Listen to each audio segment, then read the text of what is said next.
Breaking news చూస్తున్నాం. బండి సంజయ్ తనయుడు లైంగిక వేధింపుల కేసుపై సిట్ ఏర్పాటు చేశారు.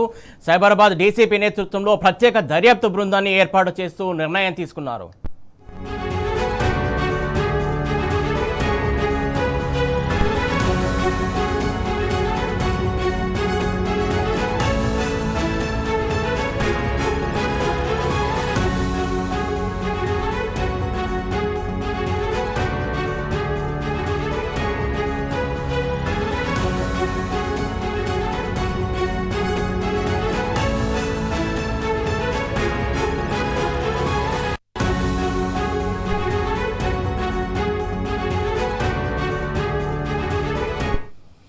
బ్రేకింగ్ న్యూస్ చూస్తున్నాం. బండి సంజయ్ తనయుడి లైంగిక వేధింపుల కేసుపై సీటు ఏర్పాటు చేసినట్టు తెలుస్తుంది. దీనికి సంబంధించి మా క్రైమ్ బ్యూరో చీఫ్ భాస్కర్ అందించడానికి సిద్ధంగా ఉన్నారు. భాస్కర్, చెప్పండి, మొత్తానికి ఎటకేలకు సీటు ఏర్పాటు చేసినట్టు తెలుస్తుంది. దీనికి సంబంధించి డీటెయిల్స్ ఏంటి?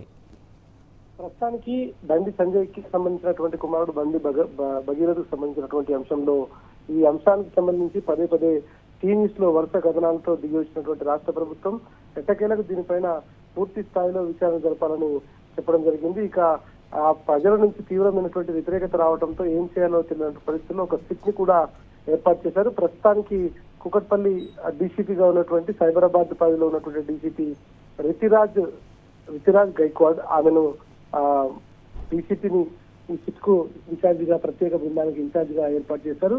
ఆమె నేతృత్వంలోని బృందం ఈ కేసుకు సంబంధించినటువంటి పూర్తి విచారణ జరిపే అవకాశం కనిపిస్తోంది.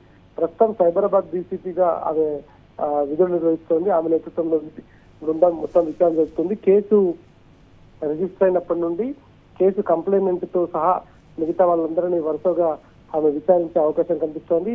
ఇప్పటి వరకు రేవంత్ ప్రభుత్వం పోలీస్ శాఖ ఆడుతున్నటువంటి అన్ని నాటకాలను బండి సంజయ్ చేస్తున్నటువంటి నాటకంలో పావులుగా మారినటువంటి నేపథ్యంలో పదే పదే ప్రజల నుంచి తీవ్ర వ్యతిరేకత రావడంతో ఇంకా ఏం చేయాలో అర్థం కాని పరిస్థితుల్లో మొత్తానికి కేసుకు సంబంధించి మాత్రం ప్రత్యేక బృందాన్ని ఏర్పాటు చేస్తారు. ఈ ప్రత్యేక బృందం అసలు జరిగినటువంటి అంశానికి సంబంధించి బండి భగీరథ్ తో సహా మైనర్ అమ్మాయితో జరిగినటువంటి ఇబ్బందులు, ఆమె ఇచ్చినటువంటి కంప్లైంట్ పూర్తిగా ఆ మహిళా అధికారులు విచారించే అవకాశం కనిపిస్తోంది.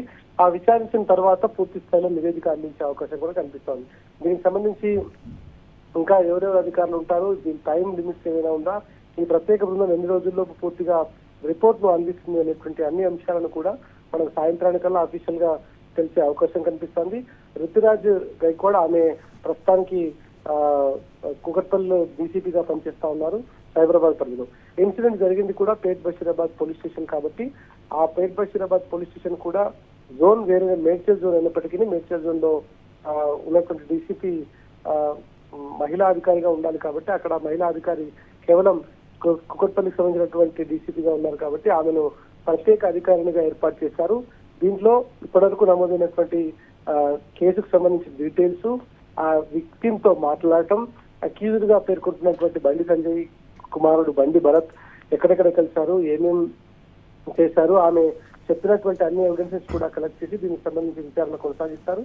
మరి ఎప్పటికల్లా విచారణ పూర్తి చేస్తారని తెలిసే అవకాశం కనిపిస్తుంది. పోక్సో చట్టం పెట్టారు కాబట్టి పోక్సో చట్టం ఎందుకు 7 years లోపు ఉన్నటువంటి చట్టాన్ని దీంట్లో పెట్టడం జరిగింది. దాంతో పాటు బిఎన్ఎస్ యాక్ట్ లో ఉన్నటువంటి సెక్షన్ 11 రెసిస్టివల్ యాక్ట్ ను కూడా ఎందుకు దాంట్లో పెట్టారు, ఎందుకు ఇంత 3 సార్లు ఇన్సిడెంట్ జరిగింది, 3 సార్లు తనను ఇబ్బంది పెట్టాడని చెప్తున్నప్పటికీ కూడా ఎందుకు 7 సంవత్సరాల లోపే సెక్షన్ పెట్టారనేటువంటి అంశంలో ఈ కేసు రిజిస్టర్ చేసినటువంటి ఎస్హెచ్ఓతో పాటు కంప్లైంట్ తీసుకున్నటువంటి అడ్మిన్ ఎస్ఐతో పాటు మాట్లాడినటువంటి ఏసీపీని డీసీపీతో కూడా ఆమె వివరాలు తీసుకునే అవకాశం కనిపిస్తోంది. ఇక మైనర్ బాలిక ఇంటికి వెళ్లి ఆమెతో మాట్లాడే అవకాశం కూడా కనిపిస్తోంది. కంప్లైంట్ ఇచ్చినటువంటి వాళ్ళ మదర్ తో కూడా మాట్లాడే అవకాశం కనిపిస్తోంది.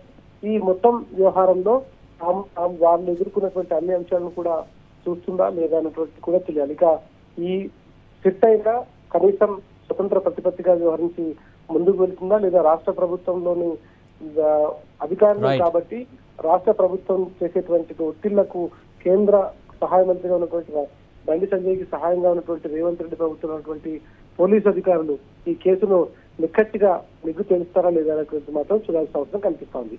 Right, thank you Bhaskar.